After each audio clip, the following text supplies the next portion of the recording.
Okay, so we are picking up in Chovos HaLevavos, Duties of the Heart, Shaar Habitachon, the Treatise on trust or reliance in God. And we were discussing last week 7 factors that would contribute or would be reasons that one would place trust in anyone, in another person, if those factors all existed in any person, which they don't. But the way that the Chovos HaLevavos sets it up is he first lays out what these factors are, and then brings that home the point that these factors don't ever exist in, or at least all together in any human being, but they do all exist in the Master of the universe, in God. And by focusing on this can help us develop our bitachon, our trust in God. And that's really how he opens chapter 3, where again, he, after setting up what the 7 factors are, he then moves on to talk about how they all are present in God. So he writes that there are certain, what he calls hakdamos, introductory points, that if we clarify them for ourselves, so then we'll be able to achieve higher levels of trust in God. And this is the first one. The first one is to clarify these 7 points. And once one does that, once one realizes that these are 7 factors that should lead one to trust in another being, and when one realizes that those 7 factors are all existent in God, so then that will hopefully enhance our bitachon in God. And last week, or 2 weeks ago, last class, we discussed the first 4 factors, and today we'll move on to the next 3, God willing. So the first 4 were, number 1, that if somebody is, in order to trust in someone and to rely on someone, so you want to know that they are compassionate, that they love you, and such a person is somebody that I would want to trust in. But if they don't love me, then why would I want to rely on them? They are not someone who would be someone to rely on. Or even if they don't love me, at least if they're compassionate, then that also can help. If they don't have compassion or love, then we would not want to rely on them. However, these 2 are present in HaKadosh Baruch Hu, and God. God is compassionate, God loves us, and so he's someone that we should want to trust in. Number 2 was that even if somebody is loving and compassionate, but if they are forgetful or lazy or easily distracted, so then as much love as they have, but we can't trust them to come through for us in a pinch because they forget or they become lazy. But if we have that in a person, that the person is very focused and doesn't get distracted, that's someone who we would want to trust in. And that's something that is true for God. He watches over us. He directs our lives. He does not neglect, does not forget. He sees everything that goes on and does not get distracted. And so he is someone to rely on. The third factor that he mentioned is that the person has to be capable and strong. A person could be loving. A person could be compassionate. A person could be even focused on helping us, but if they don't have the ability or the means to do so, then that won't help them. And so you want to trust in someone who is capable of helping you, someone who is strong, someone who is powerful, somebody who has the resources at their disposal to be able to help us when we need them. And again, those are traits that are true for God. And the 4th that we ended off with was that even if somebody cares about us, even if somebody pays attention and is focused on our needs, and even if somebody has the means to help us, but if they don't know how to help us and they don't know what it is that we need, so then they can't be all that helpful necessarily. So the fourth factor is that the one that we're trusting in should be someone who knows what is beneficial for us, whether it's things that are, ideas that are out in the open, or things that are more concealed.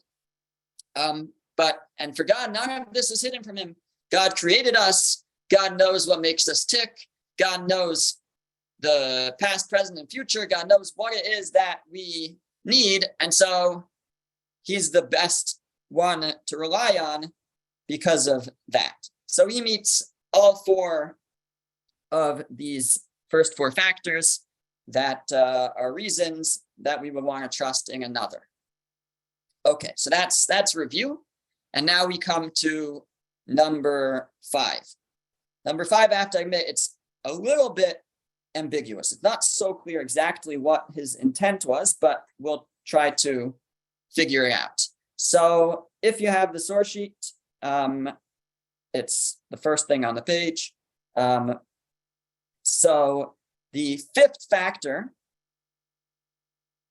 is as follows: that the one he trusts in, is under, the one that he is trusting is under the exclusive care of him from the beginning of his existence, his development, babyhood, childhood, youth, adulthood, old age, until the end of his days. That, in other words, again, that translation I think is a little convoluted.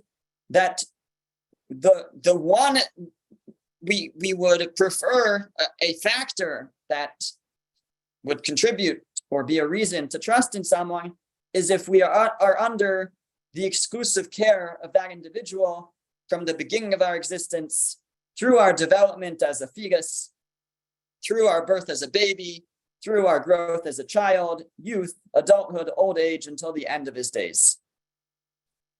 Why is that important?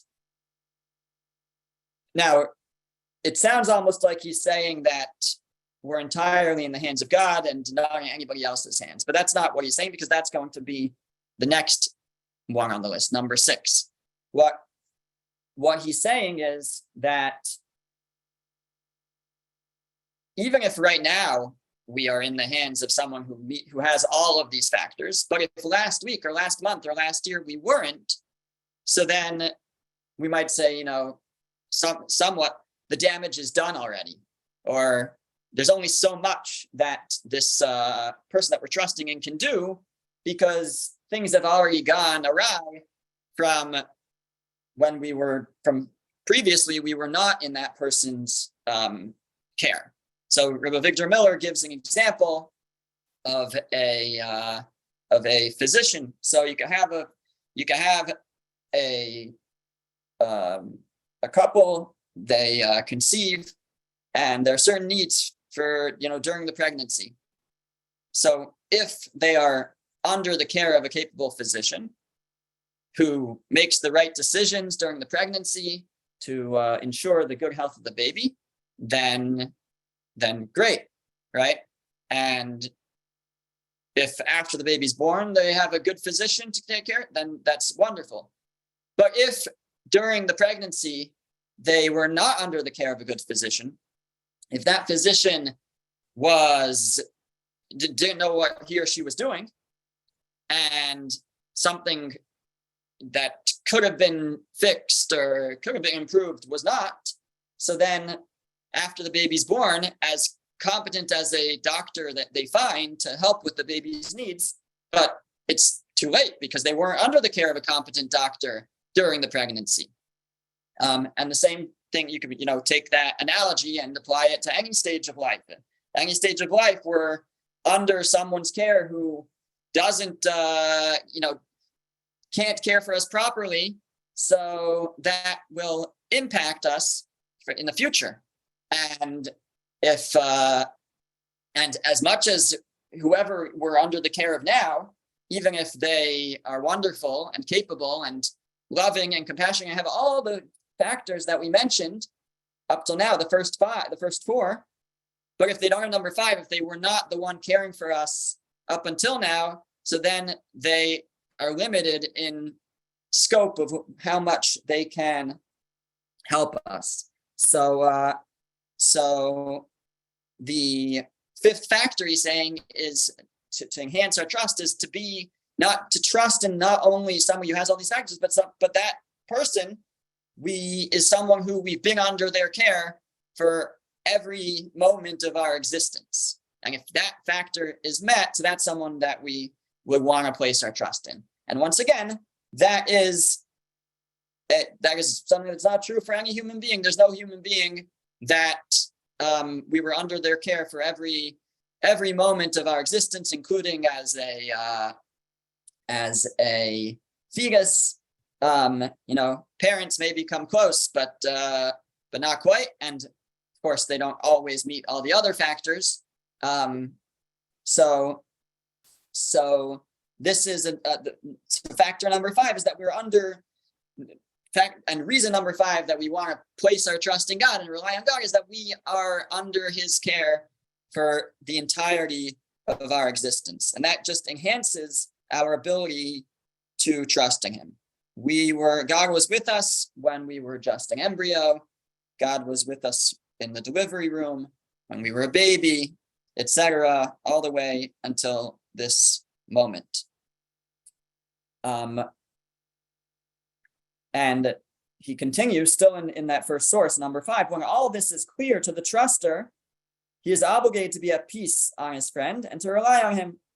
So by obligating, I mean this contributes that, of course, we will rely on such a being when all these factors are there because of the many past benefits he already received from his friend and the constant favors he still presently receives. And this will obligate strengthening one's trust in him. So here he's actually adding in a second point, it seems, which is that there's the many past benefits he already received. So it's not simply that we have been under that person's care, but we've also seen how good a job they've done for us. So if we're here today, it means that we have been cared for up until this moment. We have been provided for. We had breakfast yesterday and the day before, and we have been able to arrive at this moment as a result of that attention and care that God has provided for us throughout our entire lives. So that also we have, God has a credit bank with us that we can look to as, well, he's cared for me up till now. So that itself contributes to my trusting in him that he will continue to care for my needs. Now, it's not always so clear. It's not always so clear how something, that occurs to us is a benefit or not. But he writes here, in the English, they translate it in the English that we have, it says, because the many past benefits and the constant favors. In the Hebrew, it says, Ba'avur masha kadamu alav min hatovos ha'odfos, va'to'alios hamasmidos. So it refers to tovos ha'odfos, the extra goodness. So here in the translation, we have the many past benefits. Some commentators understand the word odphos as extra benefits. If we look, we have so much extra good in our lives that should contribute to our trust in God. And then also to'alios hamasmidos. So to'alios, similar to the word like to'eles, like the benefits, the purpose. So the constant purposeful occurrences, I guess we can say. The idea being that it's not always clear that it's good, that we could describe it as good, but we can understand that there's a purpose to them, to what occurs. And so that's looking to the past, what we've already experienced in goodness from God and from purposeful and meaningful experiences. So that will help us, if we focus on that, that will help us increase our trusting him going forward as well. So that's number 5. Okay, and if you have the source sheet, so the way that I set the source sheet up was that there's a white box, which has what he says in chapter 2. In chapter 2, he describes in general what this trait looks like in a human being. And then in chapter 3, he goes on to explain how that's true for God and why that factor is existent in God. For number 5, you'll see the gray box is blank, because in chapter 3, he does not actually bring this as one of the 7 factors. So I still not sure why he changes them, but there are slight changes in when he lays out the 7 factors in chapter 2, and then when he goes into more detail in chapter 7. So there are some minor changes. So one of the changes is that he doesn't repeat this factor, and instead he adds a new one as factor number 7. So we're not going to do that in today's class, but probably next week we'll delve into what is factor number 7 in chapter 3. Okay, but for now, we're still enumerating the 7 factors or the 7 reasons to trust in someone as they appear in chapter 2, and trying to connect them to the more detailed description in chapter 3. So number 6. The 6th is that all matters of the truster are entirely in the hands of the one he trusts, and no one else can hurt him, help him, benefit him, or protect him from harm, as a slave chained down in a prison is entirely in the hands of his master. So leaving the analogy, the metaphor aside for a second, so number 6 is that even if we have all of the previous 5 factors that we mentioned, this person loves us, this person is focused on us, does not forget our needs, this person is strong and can do as they will for our benefit, this person knows what we need, this person has been caring for us our entire life, even if all those factors are met. But if somebody else is able to intervene and step in and harm us, without the allowance of the one that we're trusting in, so how can we really trust in the one that we're trusting in? This person that we're trusting in is not really in control because somebody else can intervene. So number 6 is that all matters of the truster, meaning all of our matters, are entirely in the hands of the one that we are trusting. Nobody can harm us, help us, protect us, or anything without God's agreement and God's allowance for it, right? And this comes back to really how we started a few weeks ago, which is that certainly we have free will and we can put in effort, but the ultimate result, whether any effort comes to fruition, Kobos Halavavos is telling us, is not in our hands. That is completely in God's hands. So even if somebody would attempt to harm us, whether they are successful is completely in God's hands. So if somebody didn't have that control, then we wouldn't want to, we would be limited in the amount of reliance we can have on that person. And that's why people don't have that control. So you can never completely rely on a human being. But on God, on the master of the universe, so he is in control and nobody can affect us in any way without God's allowance of that occurring. And he gives a metaphor of a slave chained down in a prison who's entirely in the hands of his master. And that's just an analogy, I guess, of somebody who nobody can access this person without the master allowing for it. So that's our situation. He elaborates on this in the next chapter, in chapter 3, and that's in the next box. So where it says 5, so this is number 5 in chapter 3, corresponding to number 6 in chapter 2. No created being can benefit or harm either itself or any other creature without the permission of the Creator. If a slave has more than one master, and each one has the power to help him, it is not possible for him to put his trust in only one of them, since he hopes to benefit from each master. So let's say, God wasn't in complete control. People can also, contribute. People can also benefit us, and or harm us. So then, just as we were, sometimes we would trust in God for certain things, we trust in people for other things. In his example, so if there's multiple masters for a slave, so he can't put his trust in only one of them. He hopes to benefit from each master. And if one master can benefit him more than the others, he should trust proportionately more in him, even though he also trusts in the others. And if only one of the masters can benefit him or harm him, certainly he should put his trust only on that master, since he does not hope for benefit from the other masters. And that's our situation with God, that there are no other masters. There's nobody else that can choose to, or they can choose, but they don't have control of whether they benefit us or whether they harm us, whether their efforts and their attempts come to fruition. That's entirely in the hands of God.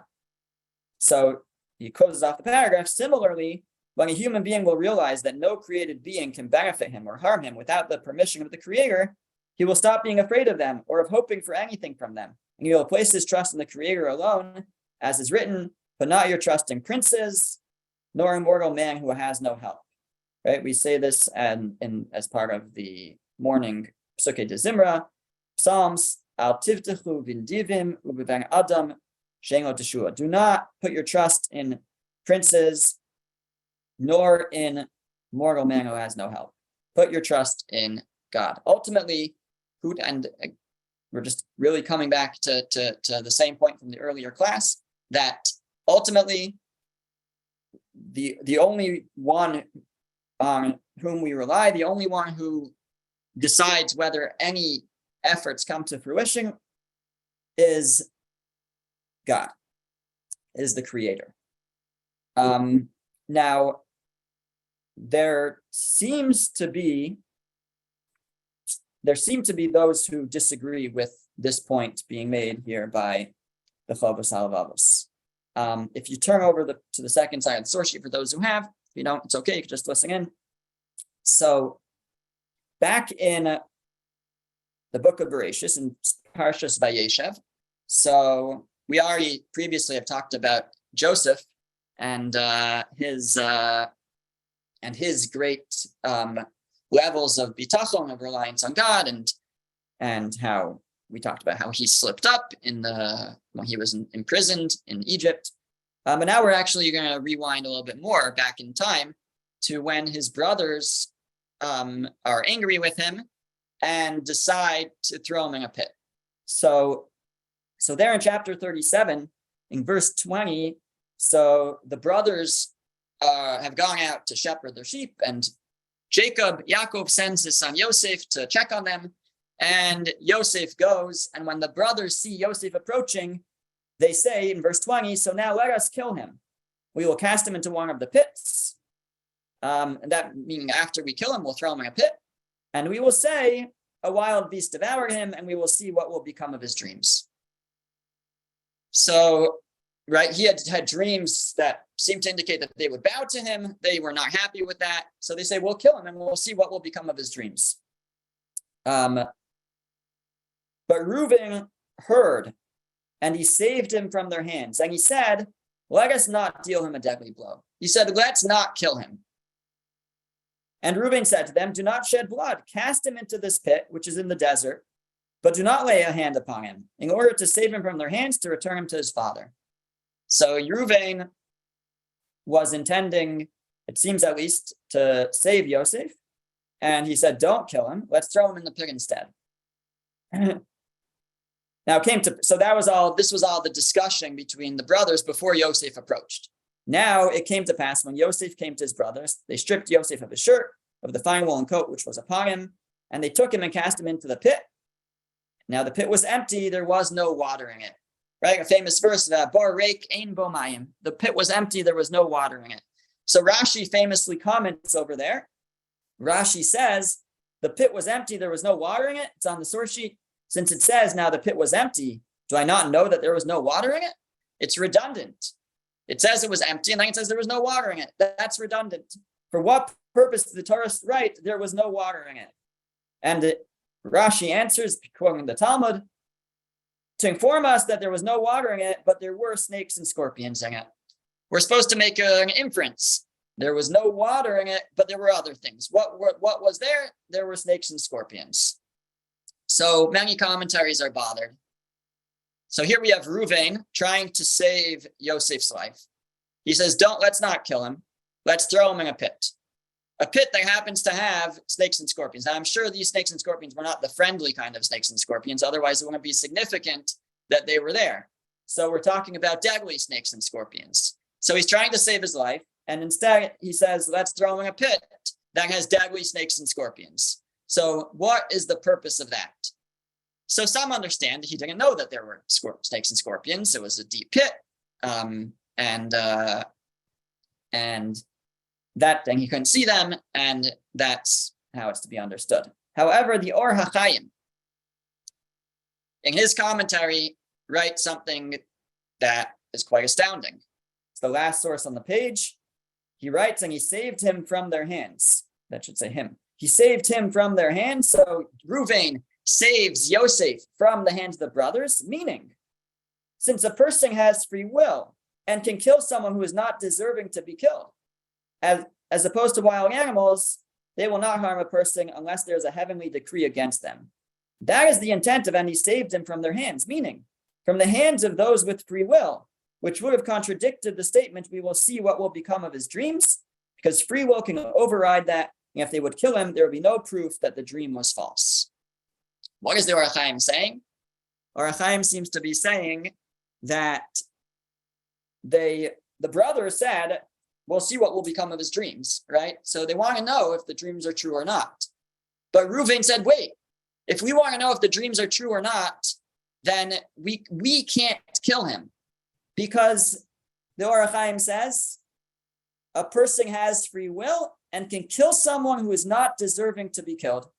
That's our free will, right? We have this difficult balance to try to work out. If we have free will, then then what does it mean that God controls everything? So how do we balance that? So Or HaChaim seems to be saying that actually we could, God allows us to use our free will even to overcome his will. And even if there's no decree, even somebody is not deserving to be killed, a human being has free will. And if we try to kill someone, if the brothers here tried to kill Yosef, then their free will would allow them to do that, even if he's not deserving of it. And so they would never be able to see if the dreams were false, because it would just, maybe the dreams are true, but by killing him, they're using their free will to intervene and prevent them from ever coming to fruition. So rather, Reuven says, the solution is to take this out of the basket of free will and put this in the basket of nature. We'll throw him in a pit that has deadly snakes and scorpions, and that will determine whether he deserves to die or not. If he deserves to die, then the snakes and scorpions will kill him. And then we'll know that the dream was false. If he doesn't deserve to die, then the snakes and scorpions, they don't have free will. So God will not allow, if there's no heavenly decree against Joseph, he's not going to die from the snakes and scorpions. And then if he's saved, we'll know that the dreams are true. That was Reuven's suggestion according to the Or HaChaim. Now this seems at face value to be at odds with what we just read from the Chovos HaLevavos. The Chovos HaLevavos, Rabbeinu Bachya said that No created being can benefit or harm either himself or any other creature without the permission of the creator, unless God allows for it to happen. And this seems to indicate, this seems to say that God kind of removes himself when we're in the realm of free will. If a human being is exercising his free will, God takes a back seat and says, okay, I'm not going to step in, which really means that we are in the hands of other people. God says, I'm not going to intervene. So are these in fact arguing or not? So it could be that they are, but many understand that they are not actually arguing. This can be found it's quoted in the art scroll Shaar Habitachon on page 73, that in fact, this idea from the Or HaChaim really comes from the Zohar. And the Zohar says that it's quoted also by the Netziv, Reb Naftali Tzvi Berling, in his commentary in that chapter 37, that the Zohar says it a little bit differently, slightly differently, that Reuven wanted to throw him into the pit, assuming that Joseph would have the merit to be saved from the snakes and scorpions. But he didn't want the brothers to be the ones to kill him, because the way the Zohar says it is a person's free will can be higher than God's hashgacha, God's providence. And what that means, the Netziv explains there, and others explain, is not, he says, chalila, he says, God forbid to think that God's providence cannot protect us from the free will of man. Of course, God's providence can protect us. But what it means, he says, is that it requires extra merit. When a person exercises their free will against another, so that person, in this case Joseph, would need an extra level of merit of divine providence to be deserving to be saved. Certainly, divine providence will intervene at times against an individual's free will, but it maybe takes a little bit more. That's what the Zohar is saying. The Netziv himself says that he gives an example of what kind of merit is needed. He says you need merit of being adam lechavero, of interpersonal merits, of fulfilling interpersonal mitzvos, interpersonal commandments. That's the merit that the Netziv points to. But whatever the merit is, the idea is that a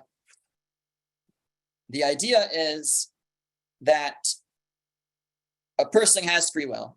When a person exercises their free will, God wants us to have free will. God wants us to be able to make choices in this world. And so therefore, in a certain sense, God is reluctant to intervene. The natural course is to allow for that free will to be exercised. If a person is deserving of God's intervention, so then certainly God will intervene and prevent that the other person's free will from being exercised against them. So in other words, what the Chovos HaLevavos is saying is still true. It's still true that even according to the Or HaChaim, according to all, if we understand the Or HaChaim this way, that it's still true that no created being can benefit or harm either itself or any other creature without the permission of the Creator. However, when a person is exercising their free will, God maybe is a little bit more reluctant, or so to speak, to intervene. But still, it won't. The rule that we've laid out is still true. The rule is no result can happen in this world without God allowing for it. Ultimately, it's God that we need to place our reliance in.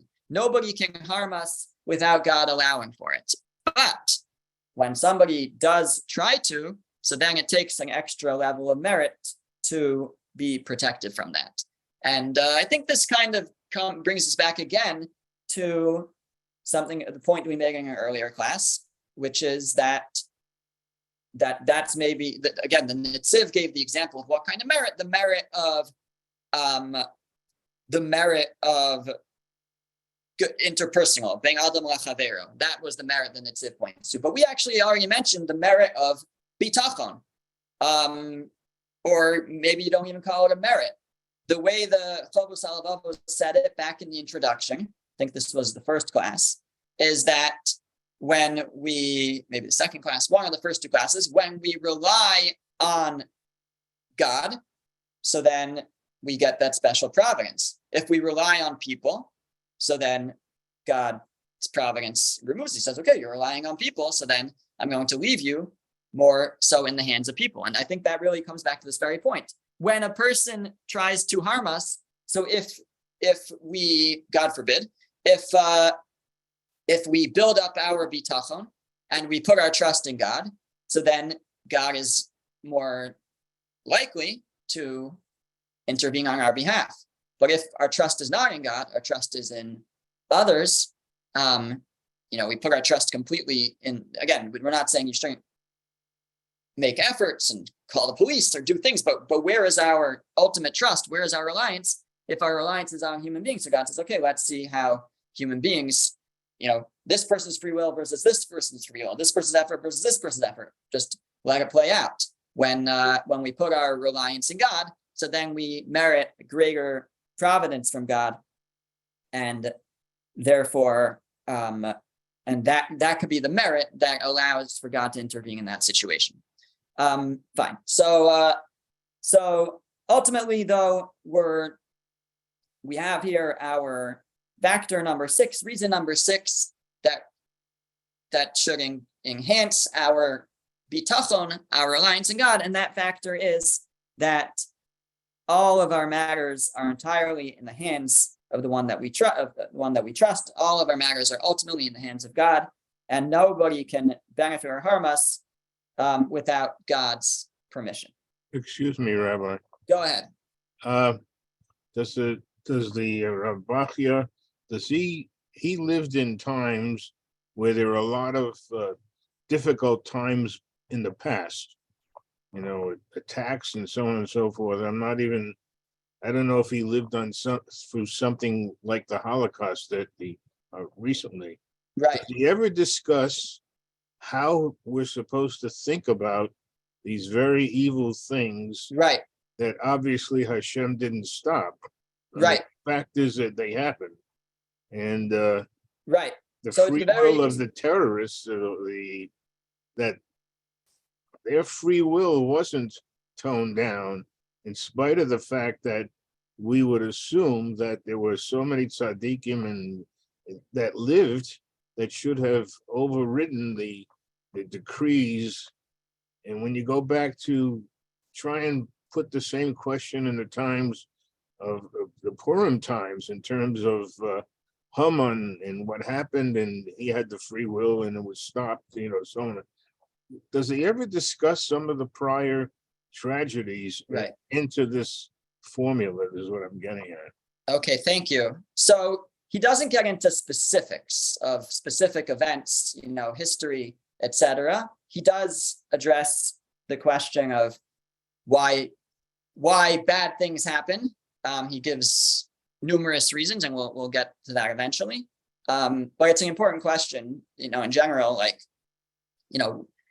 We'll have to see if those factors that he lists, if those reasons address, some of these big, hard questions like the Holocaust and things like that. At the end of the day, we're not necessarily going to be able to explain these things, but there are various approaches to understand them, and I hope that when we get to that, we will try, at least to offer some level of understanding. Thank you. Sure.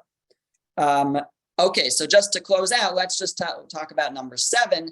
So the 7th factor that Chovos HaLevavos lists that should enhance our trust in God. Number 7, that the person he trusts is absolutely generous and kind to those deserving and to those who are not deserving.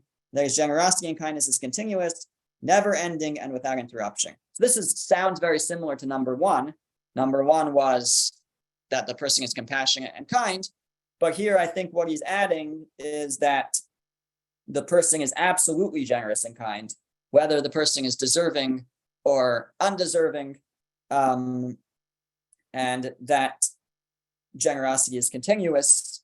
And so God is also just, and that you have to have that balance, but